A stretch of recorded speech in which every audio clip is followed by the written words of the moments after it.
Kami memuji Engkau, Allah kami yang hidup, Allah yang bertahta dan berotoritas atas segala sesuatu yang Tuhan ciptakan di bumi ini.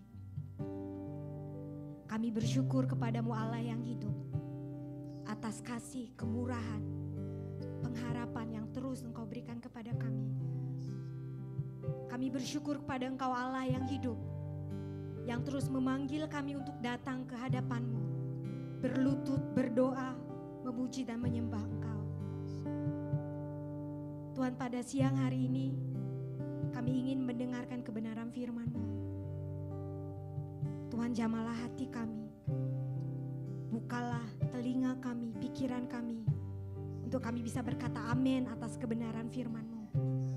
Dan Roh Kudus, tolonglah kami untuk tidak hanya mendengar, tapi untuk taat dan hidup di dalam kebenaran firman-Mu.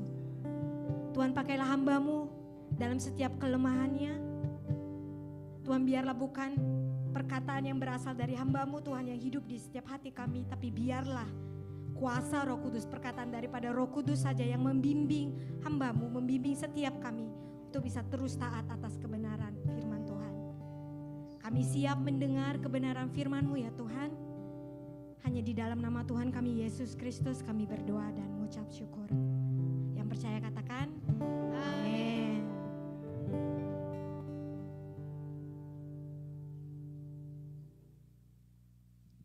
Ya, shalom.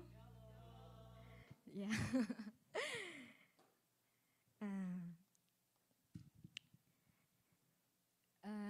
Saya bersyukur kepada Tuhan untuk bisa kembali sharing tentang kebenaran firman-Nya hari ini untuk kita semua. Mungkin ada yang udah kenal sama saya, tapi ada juga yang belum ya. Karena waktu saya khotbah 2 bulan yang lalu, masih online ya, banyak yang online. Jadi tidak sebanyak ini, hari ini kaget ya, karena mimbarnya di atas gitu. Jadi agak-agak burden ya kalau bahasa Inggris. Tiba-tiba kayak di atas gitu, maunya kan yang sama gitu. Tapi saya percaya itu karena anugerah Tuhan kita semua bisa ada di tempat ini. Amin. Ya, jadi Kodedi kasih saya tema hari ini tentang menjadi serupa dengan Kristus. Ya, dalam bulan-bulan yang lalu atau minggu yang lalu Kodedi udah banyak ya kasih tema-tema untuk bisa menjadi serupa dengan Kristus.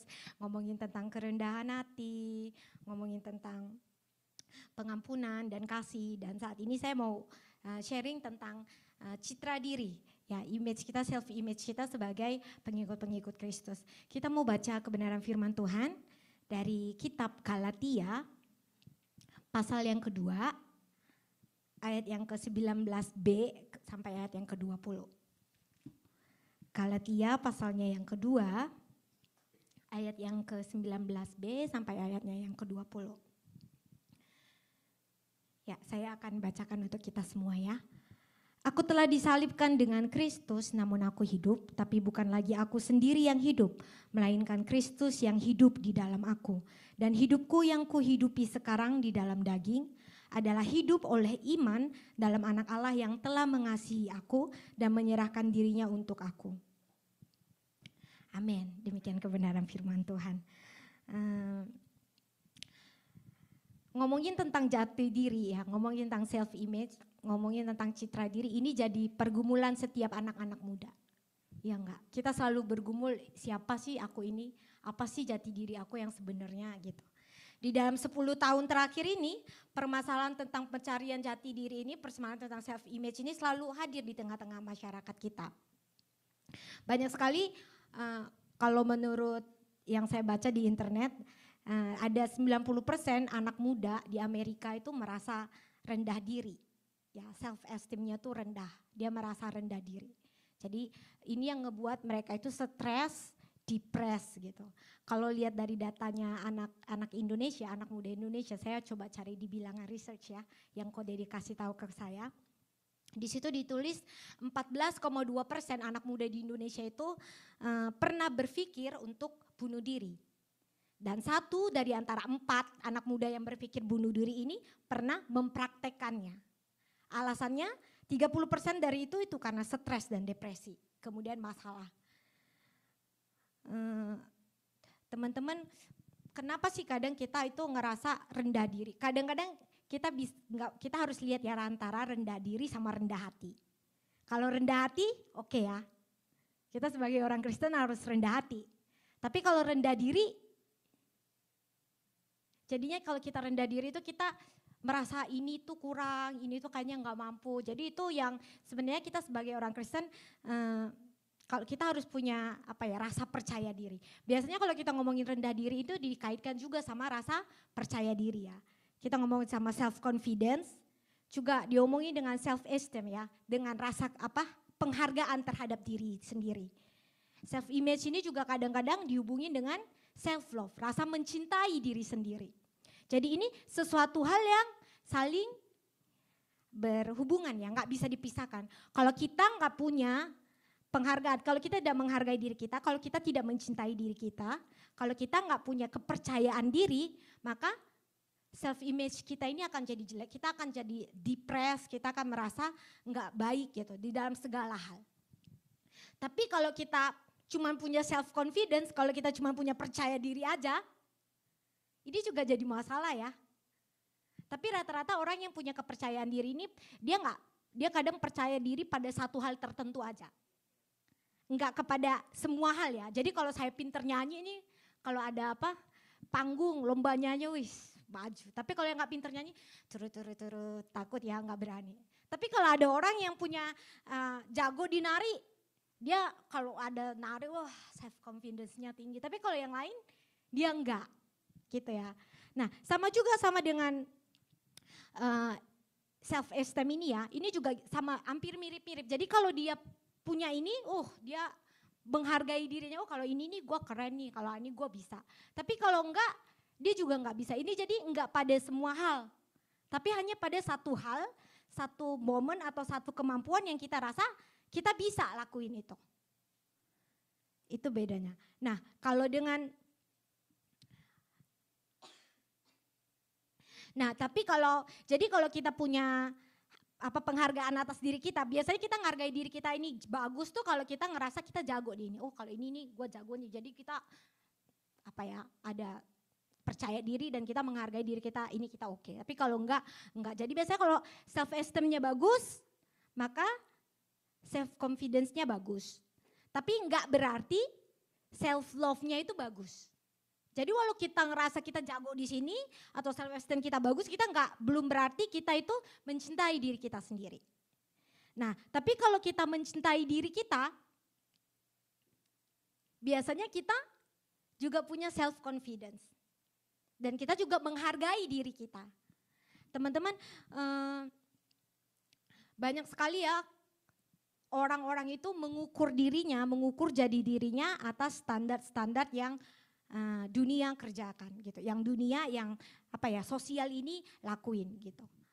Nah, di sini ada 3 elemen yang mempengaruhi self image orang katanya. Yang pertama itu the way a person perceives it. Jadi apa yang orang pikirkan. Jadi kadang-kadang kita menghargai diri kita, mengukur kepercayaan diri kita itu atas apa yang orang lihat. Jadi kalau orang lihat bilang, lu nyanyinya bagus nih, berarti gue bagus nih nyanyi. Jadi kita punya self confidence, kita punya self esteem atas hal itu. Yang kedua itu cara orang lain menginterpretasi pikiran orang lain. Gimana nih jelasinnya? Jadi orang lain memikirkan orang lain gitu. Jadi kalau orang ini mikir ini punya pandangan umum, disitulah kita akan cari. Berarti jadi bukan cuma omongan satu orang. Jadi kayak banyak pandangan umum, kalau ininya bagus berarti ini gue bagus di sini gitu. Jadi lebih ke situ. Dan yang ketiga, pandangan diri kita sendiri. Itu yang kadang-kadang mempengaruhi self image-nya kita. Dan ada 6 dimensi dari self image ini. Yang pertama itu physical dimensi. Jadi apa yang kelihatan. Yang kedua itu psikologi dimensi. Jadi gimana orang itu personalitinya ya, jadi lebih ke personalitinya. Yang ketiga itu intelektualnya. Yang keempat itu skill.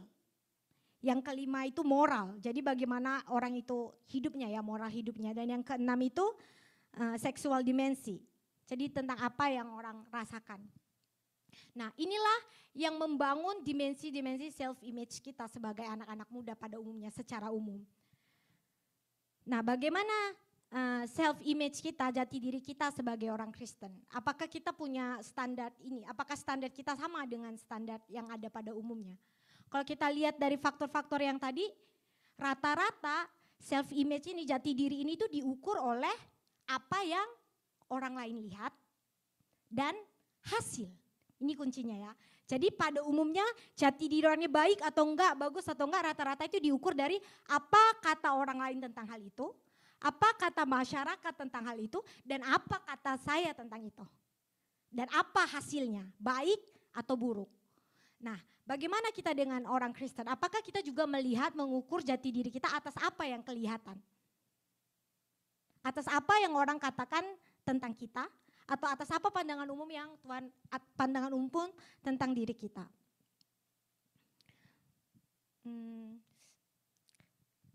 Teman-teman, mungkin sebagian kita berpikir ini bukan sesuatu yang salah ya, ini bukan sesuatu yang salah. Tapi yang mau saya sharingkan, di dalam Alkitab sangat jelas dikatakan bahwa Alkitab Tuhan tidak mengukur diri kita dari apa yang kelihatan. Tidak mengukur diri kita dari apa yang kita hasilkan. Kalau kita lihat di kitab 1 Samuel ya, di kitab 1 Samuel sangat jelas sekali waktu Tuhan bilang, jangan lihat dari ya parasnya, jangan lihat dari apa yang kelihatan. Tuhan tidak melihat apa yang kelihatan, tapi Tuhan melihat hati. Dan kalau kita lihat di Amsal, pasal yang keempat ayat 23 dikatakan, jagalah hatimu dengan segala kewaspadaan, karena dari situlah terpancar kehidupan. Jadi kehidupan kita ini terpancar bukan dari apa yang kelihatan, tapi dari apa yang tidak kelihatan, dari hati kita. Teman-teman, tapi pada faktanya, kita ini selalu melihat dari apa yang kelihatan. Ya, seperti waktu hari ini ya misalnya ke gereja, saya juga dari pagi ke gereja ya, di gereja saya pas pagi-pagi, apa yang saya cek terlebih dahulu? Ya berdoa bangun, tapi itu juga jadi apa ya, pertobatan saya pagi hari ini. Saya juga melihat dari apa yang kelihatan. Saya cek baju, mau pakai baju yang apa ya hari ini. Mandi, pakai parfum, dandan. Tapi sebelum saya melihatkan apa yang kelihatan, saya lupa mengecek hati kita. Hati saya. Teman-teman waktu datang ke sini, waktu datang beribadah, pasti ngecek apa yang kelihatan ya. Mau pakai baju apa, kelihatan bagus apa enggak. Tapi teman-teman cek enggak hati teman-teman ketika datang ke sini? Apa masih ada kemarahan, atau lagi kesel, atau enggak mikir apa-apa? Saya enggak bilang sesuatu yang kelihatan itu tidak baik. Enggak ya. Karena sosialnya juga seperti itu dan Tuhan juga bilang, tapi yang paling inti bukan yang kelihatan itu yang terbaik, tapi yang pertama yang mesti kita lihat usonsoni. Ya, urutannya itu ya prioritas benar-benar. Prioritasnya itu yang pertama adalah hati. Adalah yang tidak kelihatan. Jadi kalau kita mengukur diri kita, mengukur self image kita sebagai seorang Kristen itu bukan dari hasilnya, bukan dari berapa banyak, berapa sering saya ke gereja, berapa bagusnya saya, tapi lebih dari bagaimana hati saya. Bagaimana hati saya di hadapan Tuhan, bagaimana hati saya di hadapan sesama. Orang yang mencintai dirinya akan mencintai orang lain. Orang yang mencintai dirinya akan mencintai orang lain. Orang yang menghargai dirinya akan menghargai orang lain. Teman-teman, kalau kita sendiri aja nggak mencintai diri kita, maka akan sulit bagi kita untuk mencintai orang lain. Kalau kita menghargai diri kita dari apa yang kita raih, oh aku lulus ini, aku bagus ini, oh aku punya self confidence. Ketika kita melihat orang lain, kita juga mengukir dia dalam ukuran yang sama. Oh dia ini, dia bagus ini, terus gue jadi temennya dia, oh evaluasinya bagus nih, citranya oke. Tapi kalau enggak juga, ya udah segitu aja lah kita, segini aja lah persahabatannya kita.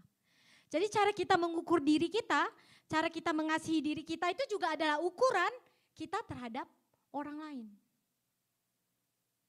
Jadi kalau kita nggak bisa mengasihi diri kita, kalau kita nggak bisa menghargai diri kita, maka akan sulit bagi kita untuk mengasihi dan menghargai orang lain. Tapi teman-teman, Tuhan bilang apa? Kita sudah dikasihi Tuhan terlebih dahulu. Amin. Kita dikasihi Tuhan terlebih dahulu bukan karena siapa diri kita. Bukan karena bagaimana kita kelihatan. Bukan karena apa yang bisa kita kerjakan. Bukan karena value-nya kita. Tapi karena diri kita sendiri. Tuhan mencintai kita apa adanya. Saya sangat waktu mungkin ada 15 tahun yang lalu kali ya. 15 tahunan yang lalu ketika saya baca pertama kali bukunya Max Lucado tentang Just Like Jesus. Ada satu kata yang sangat saya sukai ya. Di situ dibilang begini. Tuhan mencintai engkau apa adanya.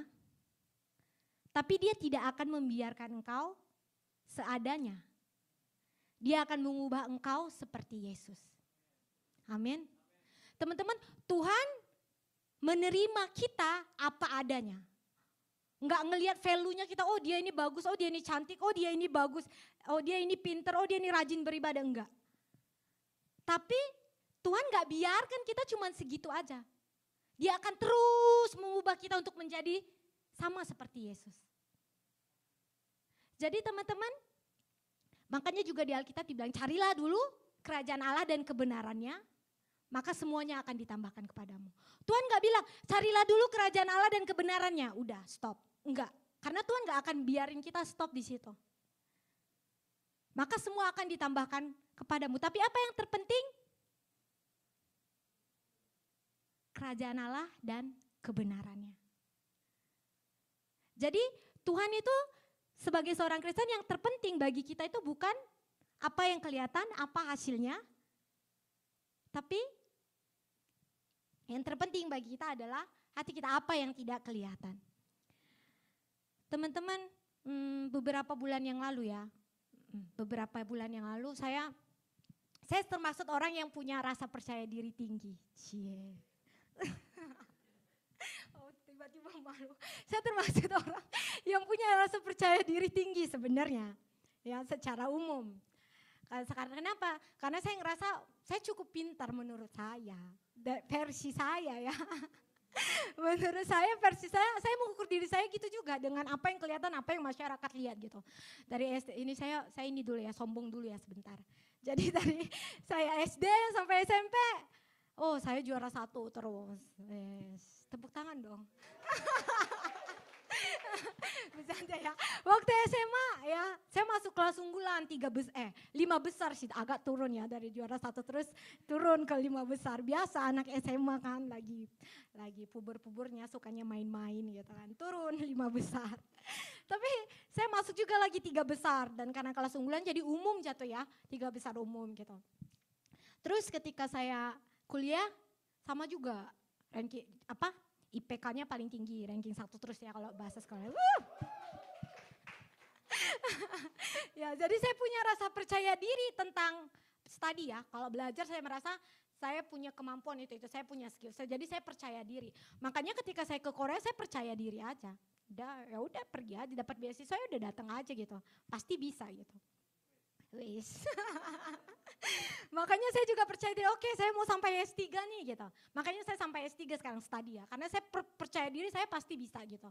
Tapi teman-teman di dalam ketika kita masuk itu enggak gampang ya kalau kita udah lihat aslinya ya, jatuh ke dunia nyatanya itu karena range-nya makin besar ya. Dari kalau SD itu cuman segini, cuman di lingkungan kita, kecamatan gitu ya misalnya. SMP kelurahan gitu. Nanti kalau SMA kota gitu kan. Jadi makin range-nya ini negara gitu, range-nya tinggi. Dan di Korea gitu kan nggak bisa bahasa Korea waktu itu pertama, awal-awalnya ya. Kalau sekarang puji Tuhan bisa bahasa Korea. Jadi ngerasa apa ya, direndahkan gitu, ngerasa dianggap remeh gitu sama teman-teman di kelas waktu itu. Saya merasanya seperti itu. Tapi habis itu saya berdoa lagi, evaluasi diri, belajar keras, bisa gitu. Tapi beberapa bulan yang lalu untuk pertama kalinya, untuk pertama kalinya saya ngerasa, ternyata saya nggak sepintar yang saya pikirkan. Saya ngerasa seperti itu. Kenapa? Karena saya lagi tulis disertasi ya untuk S3 saya. Tapi walau saya baca berulang kali, saya nggak ngerti itu isinya apa. Untuk pertama kalinya saya merasa saya kalau bahasa kasarnya itu bodoh gitu. Saya untuk pertama kalinya ngerasa saya itu tidak cerdas. Kenapa? Karena evaluasi saya itu tadi teman-teman. Karena saya ngerasa saya nggak bisa. Saya ngelihat apa yang kelihatan gitu hasilnya. Karena saya walau baca buku ini udah seminggu, saya nggak ngerti dia ngomong apa sama sekali. Tapi waktu itu ya setiap pagi saya baca kitab bilangan waktu itu ya, saat teduh saya dari kitab bilangan, jadi tentang raja-raja yang berantem gitu ya sama negara-negara yang lain gitu. Jadi Tuhan bilang, oh percaya kepadaku, tapi raja-raja yang Yosia mereka percaya sama yang negara-negara di sekitarnya ya. Kenapa? Karena mereka ngerasa gak mampu, karena Israel waktu itu kecil, gak punya kekuatan untuk melawan Asyur dan negara-negara yang lain ini. Jadi walaupun dia dengar kata Tuhan, dia tetap aja ngikut yang ini, oh minta tolong yang ini, akhirnya gugur. Pergi lagi ke sini minta tolong yang ini, akhirnya gugur. Tapi ketika raja itu taat pada Tuhan, Tuhan yang menang melawan Israel, jadi menang ya, Tuhan yang kerja untuk mereka. Jadi waktu itu saya sadar, oh iya kalau saya melihat diri saya, melihat kemampuan saya nggak akan bisa. Tapi kalau saya melihat Tuhan yang memanggil saya, Tuhan yang menuntun saya sampai dengan ke tempat ini, sampai dengan saat ini, saya percaya saya pasti bisa. Teman-teman, jadi di dalam hidup kita pun walaupun kita mengalami begitu banyak kesulitan, kalau standarnya apa yang kelihatan, kalau standarnya kemampuannya kita, pasti itu buntu. Suatu saat pada satu titik kita akan merasa kita tidak akan mampu. Tapi kalau kita melihat siapa yang memimpin kita, kalau kita melihat Tuhan yang mengizinkan hal ini terjadi di dalam hidup kita, Tuhan yang tahu segala sesuatunya, Tuhan yang tahu segalanya, Tuhan yang punya rancangan yang paling baik untuk kita, maka kita pasti bisa menang melawan situasi ini. Jadi teman-teman, kita nggak perlu menjudge diri kita. Kita nggak perlu menghargai, kasih apa ya, udah segini cukup, diri kita dengan apa yang kelihatan, dengan apa yang kita alami saat ini. Karena itu akan hanya buat kita depresi, hanya akan buat kita stres. Tapi kita harus melihat siapa? Tuhan. Tuhan yang memimpin teman-teman sampai dengan saat ini. Tuhan yang izinkan teman-teman untuk sekolah di sini. Tuhan yang izinkan teman-teman untuk pergi ke sekolah itu, jurusan itu. Saya percaya itu nggak ada yang kebetulan. Tuhan punya rencana untuk itu semua. Jadi ketika kita mengukur diri kita, ketika kita mau mengasihi diri kita nggak boleh lihat siapa diri kita, karena jalannya akan jadinya buntu. Tapi kita harus melihat Tuhan yang kerjain segala sesuatunya itu untuk kita. Teman-teman, kita juga nggak boleh ukur diri kita itu atas standar dunia yang tadi saya bilang ya. Misalnya standar kecantikan juga ya. Karena Tuhan udah ciptakan kita itu baik. Banyak banget anak-anak muda zaman sekarang yang ngerasa depres, yang ngerasa stres karena merasa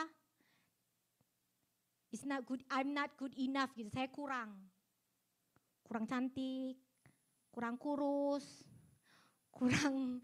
kurang putih, kurang ini dan itu. Teman-teman, kita semua diciptakan Tuhan baik. Kita semua diciptakan Tuhan indah. Standar kecantikan itu berubah setiap musim, setiap apa ya. Jadi zaman dulu ya, dan di setiap negara itu pasti beda.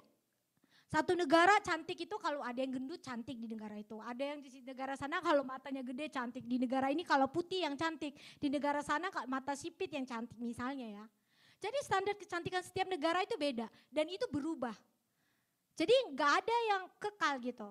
Kecantikan yang kita pikir ini cantik itu, ini tuh juga gak kekal. Bisa aja 10 tahun kemudian berubah lagi standarnya. Hebat ya Tuhan.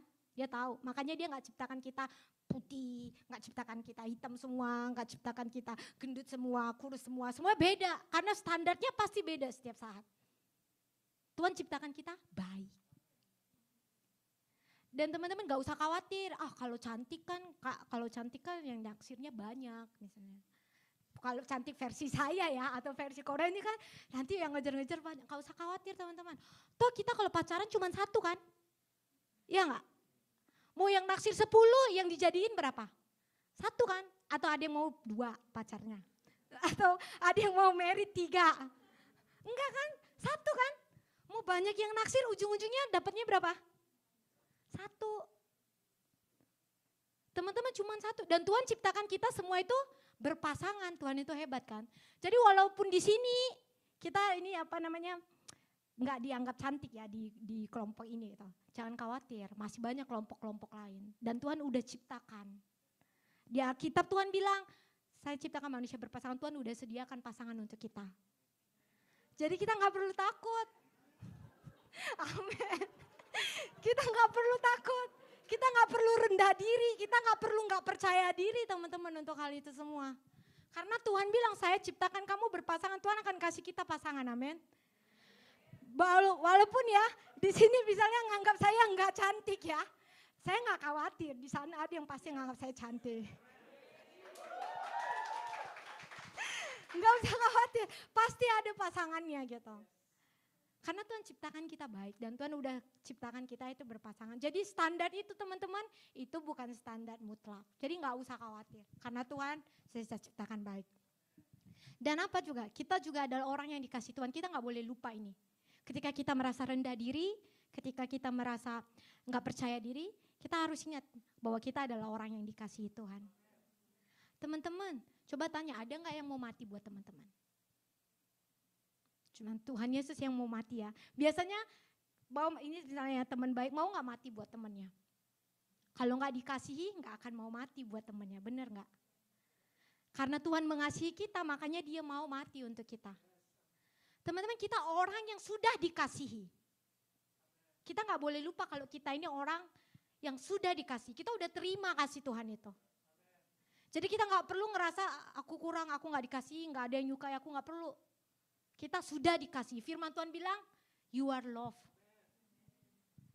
Jadi kita harus percaya kalau saya ini orang yang dikasihi. Kita precious. Mau ada satu orang yang bilang, ini kamu nih begini-begini, kita ngerasa rendah diri ya. Kita juga jangan lupa kalau kita ini precious, kalau kita ini orang yang berharga di mata Tuhan. Amin.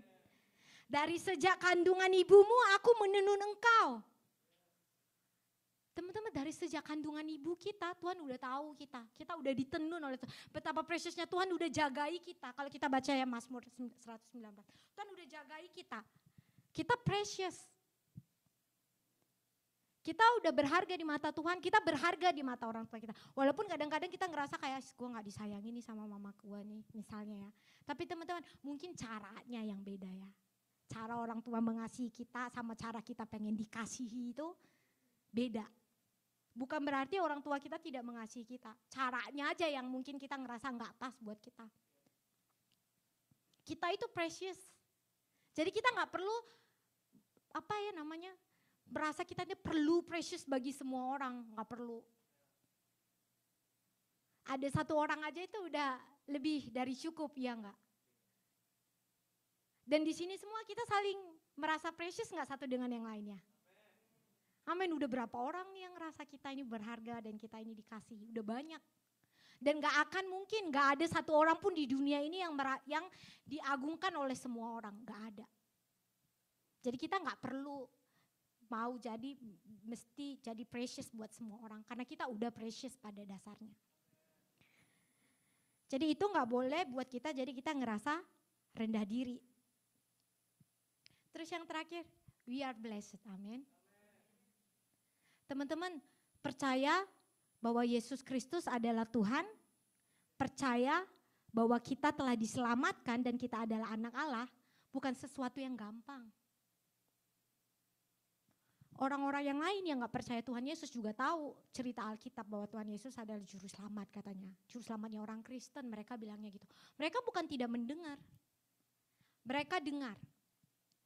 Tapi mereka tidak percaya. Mereka tahu, tapi mereka tidak mengerti.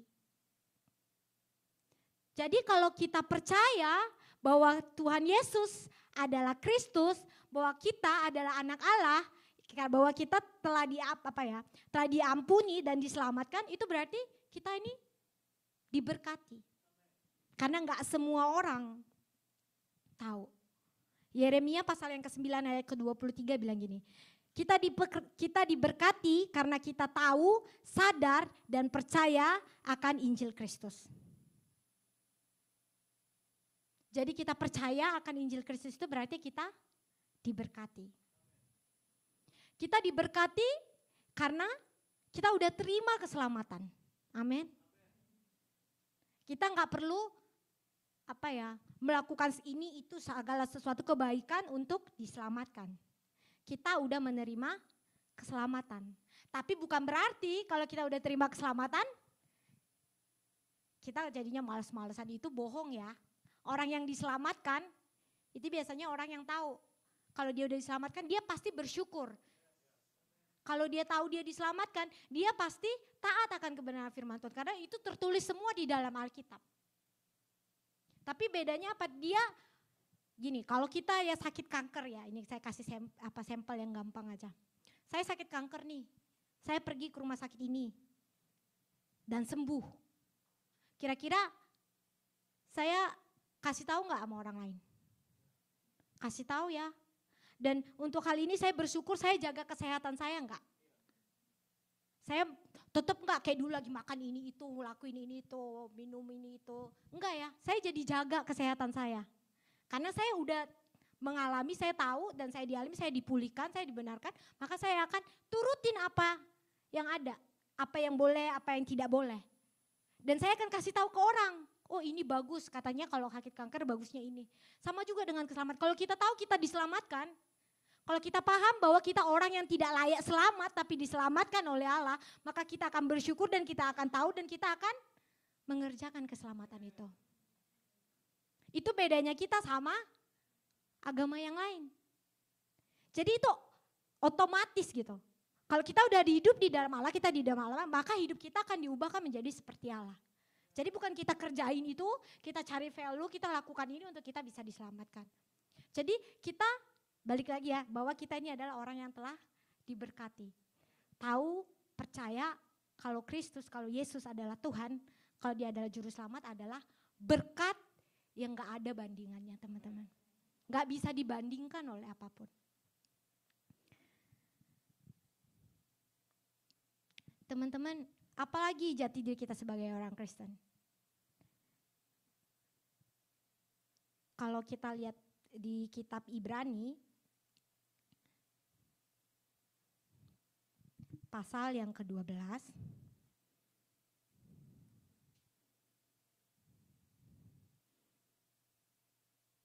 ayat yang kedua, di situ dikatakan, marilah kita melakukannya dengan mata yang tertuju kepada Yesus yang memimpin kita dalam iman dan membawa kita ke dalam kesempurnaan.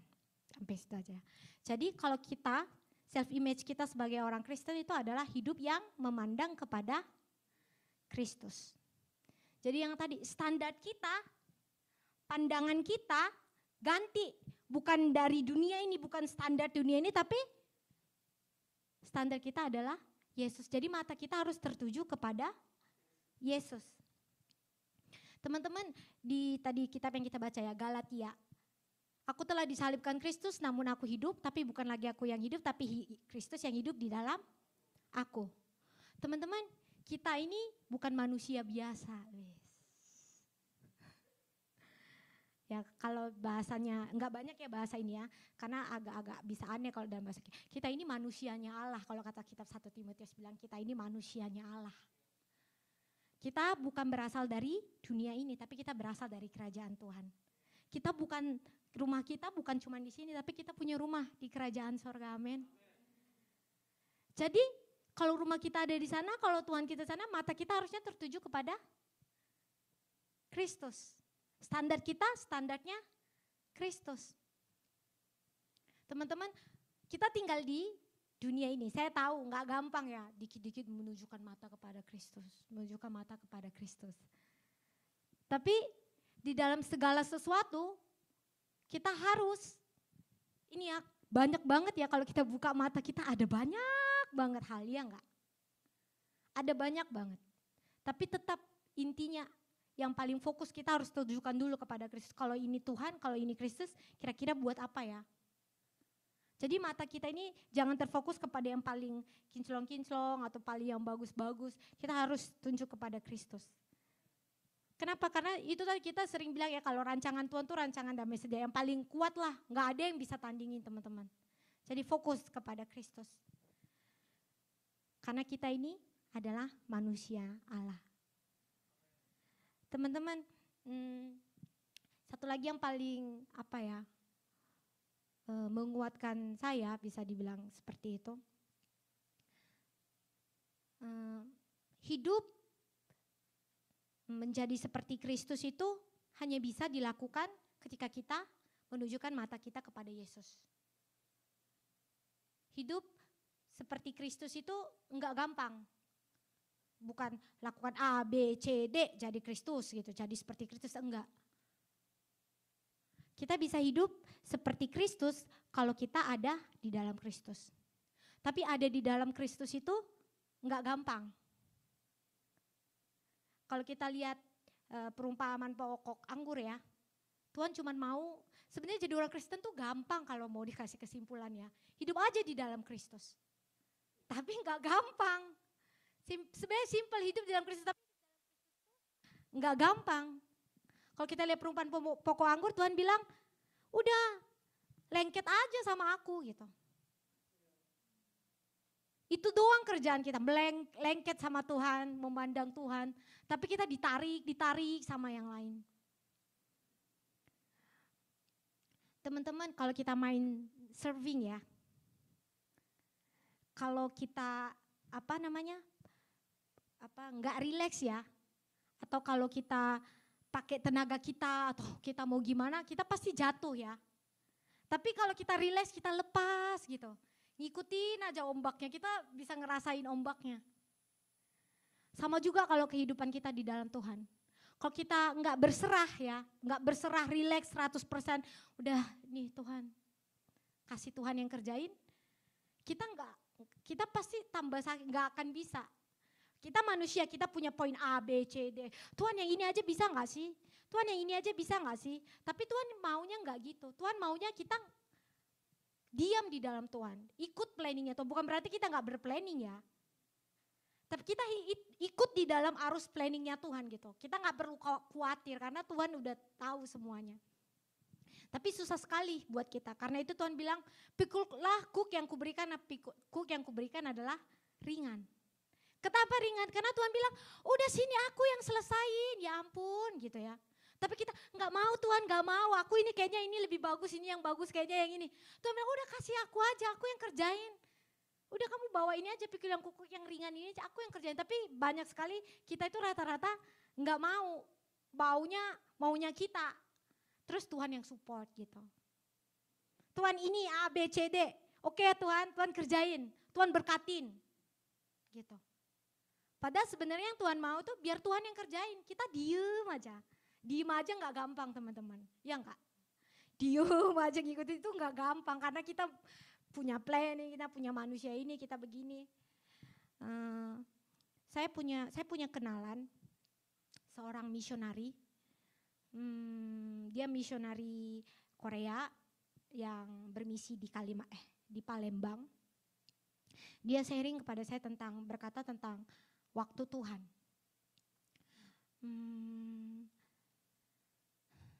Misionari ini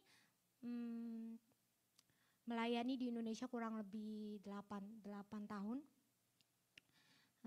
Dia mengalami cancer. Kemudian saat dia di Indonesia, dia merasa ada bendolan di tubuhnya, kemudian dia cek, ternyata dia kena cancer. Kemudian dia balik ke Korea untuk cek lagi. Apakah ini benar? Ternyata benar, udah yang terakhir. udah cancer yang maksudnya udah step terakhir.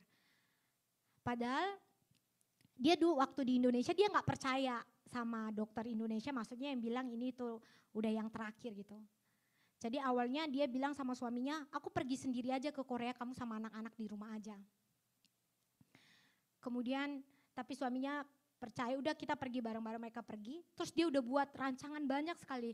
Bulan ini dia akan terapi, terus mungkin saya sembuh, bulan 4 saya akan balik ke Indonesia. Jadi dia punya rancangannya sendiri. Tapi seiring berjalannya waktu nggak sembuh, maksudnya kansernya ini apa ya, yang langka. Jadi nggak ada obat, maksudnya dia udah kemo ini, kemo yang itu, sampai akhirnya seluruh organnya, seluruh organnya jadi yang tidak baik. Sebenarnya dia meninggal 1 bulan yang lalu ya, kurang lebih, nggak nyampe ya 3 minggu yang lalu. Jadi dia 2 bulan yang lalu dia datang ke gereja saya dan dia persembahan pujian. Dalam proses dia berbicara, dia berdoa kepada Tuhan, Tuhan mengingatkan dia tentang waktu Tuhan, bahwa dia hidup di dalam waktunya Tuhan. Waktu itu dia juga diingatkan sama lagu kita ya, pujian bahasa Indonesia, waktu Tuhan pasti yang terbaik. Dia sadar ternyata walaupun dia bilang dia hidup di dalam waktunya Tuhan, dia tetap hidup dalam planning dia sendiri. Dia ngerasa itu waktu dia yang Tuhan kasih. Tapi sebenarnya itu waktu Tuhan. Maksudnya waktu Tuhan yang dikasih ke dia, jadi terserah dia gitu. Tapi Tuhan mau kasih tahu kalau itu waktunya saya. Jadi bukan kamu yang tentuin waktu ini, maksudnya dalam waktu ini saya mesti ngapain. Tapi di dalam waktu itu, di setiap waktu, setiap menit, detik, itulah kamu harus hidup gitu. Di dalam waktu anugerah satu persatu yang saya kasih, bukan berarti dalam waktu yang panjang. Dan dia buat pujian ya, waktu dia buat pujian kesaksian yang sangat memberkati. Dia kasih tahu ke kita kalau dalam sekarang kita hidup di waktu ini pun itu bukan waktu kita. Itu bukan waktu saya, bukan waktunya teman-teman, itu waktunya Tuhan. Itu punyanya Tuhan. Jadi bukan semaunya kita mau pakai ini. Dia sangat memberkati banyak sekali orang melalui pujiannya, melalui kesaksiannya dia. Dan banyak sekali orang yang berdoa untuk dia, anaknya, suaminya pun sekarang bisa menerima itu. Dan kami pun merasa walaupun sedih, pasti sedih, tapi merasa kesaksian dia selama beberapa bulan ketika dia terapi atas firman-firman yang Tuhan kasih kepada dia itu sangat memberkati banyak orang. Dan sebelum dia meninggal, dia nyanyi lagu Terima Kasih Tuhan untuk kasih setiamu. Dia tertidur, tiba-tiba dia keinget lagu itu, dia minta suaminya untuk nyanyi. Jadi suaminya nyanyi lagu Terima Kasih Tuhan, dan di pemakamannya kami nyanyi lagu Terima Kasih Tuhan sama-sama. Walaupun dia sakit, meninggal dalam usia yang muda, meninggalkan 2 anak yang masih kecil ya. Yang satu kelas 1 SD, yang satu masih TK ya sepertinya. Tapi dia percaya itunya adalah waktu Tuhan, dan dia berterima kasih atas waktu yang udah Tuhan kasih buat dia. Teman-teman, hidup di dalam Tuhan, berdiam diri di dalam Tuhan, berdiam diri dalam waktu Tuhan itu gak gampang. Tapi itu yang Tuhan mau, bukan untuk menyusahkan kita sebenarnya. Itu untuk meringankan kita, karena Tuhan yang mau kerjakan untuk kita. Sama dengan waktu itu tadi, kenapa itu waktunya Tuhan? Biar gue yang atur, kata Tuhan. Kamu diam aja lah, be silent gitu di dalam aku. Tapi kita gue mau kerjain ini itu. Kayak dia pergi ke sini, dia pergi suruh rencanain itu.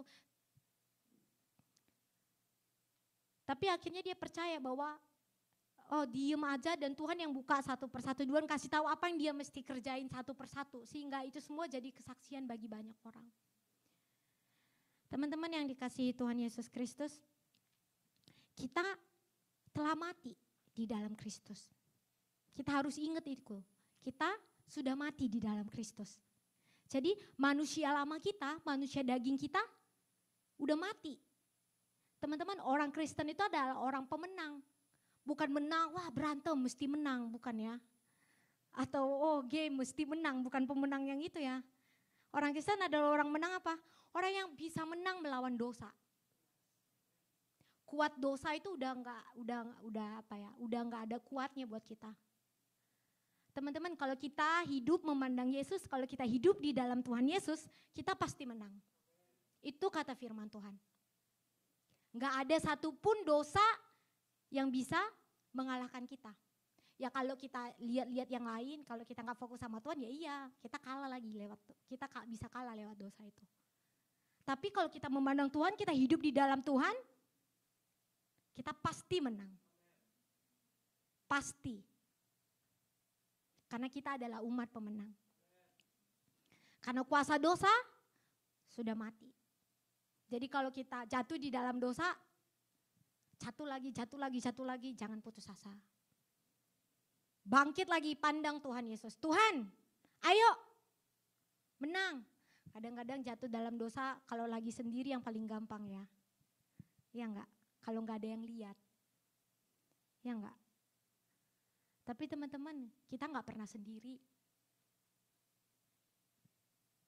Tuhan Yesus selalu ada sama kita. Roh Kudus selalu ada sama kita, enggak pernah meninggalkan kita. Bukan kalau kita berdoa, Roh Kudus datanglah, baru datang. Terus kalau enggak ke gereja pergi. Bukan gitu. Kalau kita baca firman Tuhan, Rohku ada di dalam kamu, Tuhan bilang gitu. Juga nama Tuhan juga Immanuel, aku selalu beserta dengan engkau. Enggak pernah meninggalkan. Kita aja yang enggak lihat. Kita aja yang enggak ngerasakan Roh Kudus itu ada di sama kita. Tapi kalau kita memandang, kalau kita panggil Tuhan, kalau kita panggil Roh Kudus, ada di dalam kita teman-teman. Jadi kita gak pernah sendiri. Jadi kalau kita jatuh di dalam dosa pas lagi sendirian, Roh Kudus gitu. Tuhan, kita harus declare. Kita pasti menang. Amin. Teman-teman yang terkasih dalam nama Tuhan Yesus, jadi self image kita juga bahwa kita adalah umat pemenang. Ya, jadi kita sebagai orang Kristen, kita adalah umat pemenang. Saat ini kita mau sama-sama nyanyi, kita mau puji Tuhan.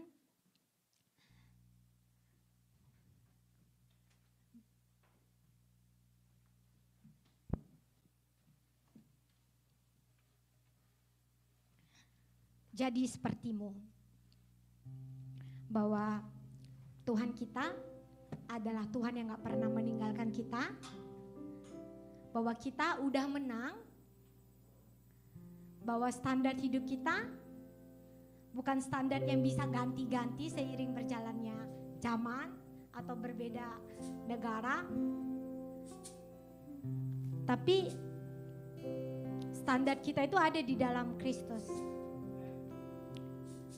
Kita mau Tuhan ubah hati kita, kasih tahu kita, buat kita percaya, benar-benar sungguh-sungguh percaya kalau Tuhan ada di dalam kita dan kita ada di dalam Tuhan. Kita mau minta Tuhan untuk tolong kita untuk bisa berdiam diri di hadapan Tuhan. Memandang Tuhan kemanapun kita pergi. Kita minta supaya Tuhan bisa tolong kita untuk menang, melawan segala dosa, melawan segala kegalauan dan keputusasaan kita. Mari kita nyanyi pujian ini bersama-sama.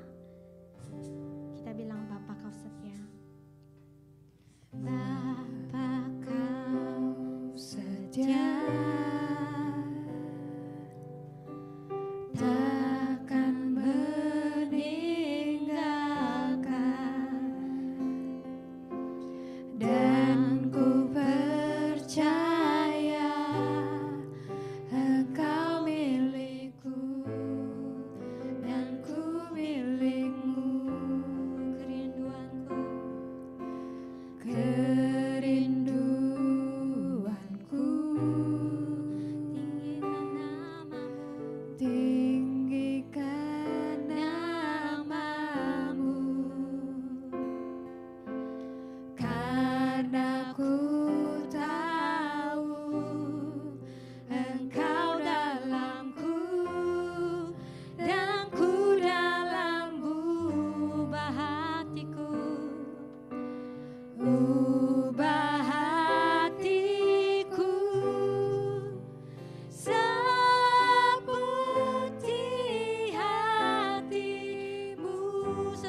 salibmu, setulus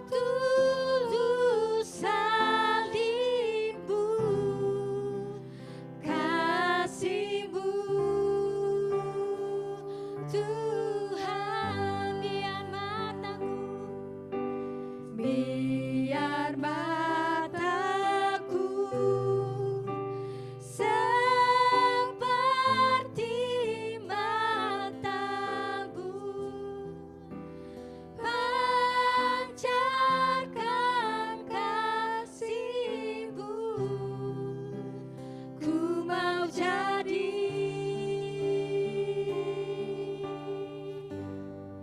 seperti-Mu. Mari kita angkat pujian ini sekali lagi, katakan dengan segenap hati kita, Bapa Kau setia. Bapa Kau setia, takkan meninggalkan, dan ku percaya Engkau milikku dan ku milik-Mu.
firman-Mu, berkati hamba-Mu, Pastor Esther Tampu Bolon.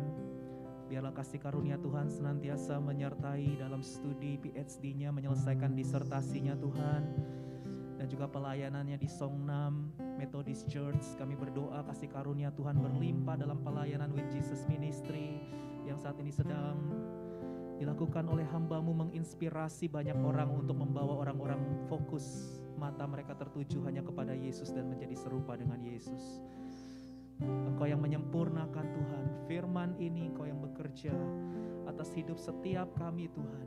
Ubah hati kami, perbaharui akal budi kami, supaya semakin hari kami semakin nempel, melekat, tinggal hanya di dalam Yesus. Karena disitulah kami mengalami ketenangan dalam jiwa kami. Dan kami boleh melihat kemenangan demi kemenangan. Kami akan selalu jalani bersama dengan Tuhan. Terima kasih Bapa. Berkati Tuhan para pelayan-Mu yang sudah melayani hari ini, dan juga orang-orang yang baru pertama kali hadir hari ini. Kasih karunia Tuhan berlimpah-limpah, dan sebentar kami akan pulang. Kami rindu terima berkat dari Tuhan. Mari buka hati, tengadakan kedua belah tangan saudara, dan terimalah berkat dari Tuhan kita. Tuhan memberkati engkau dan melindungi engkau. Tuhan menyinari engkau dengan wajah-Nya dan memberi engkau kasih karunia.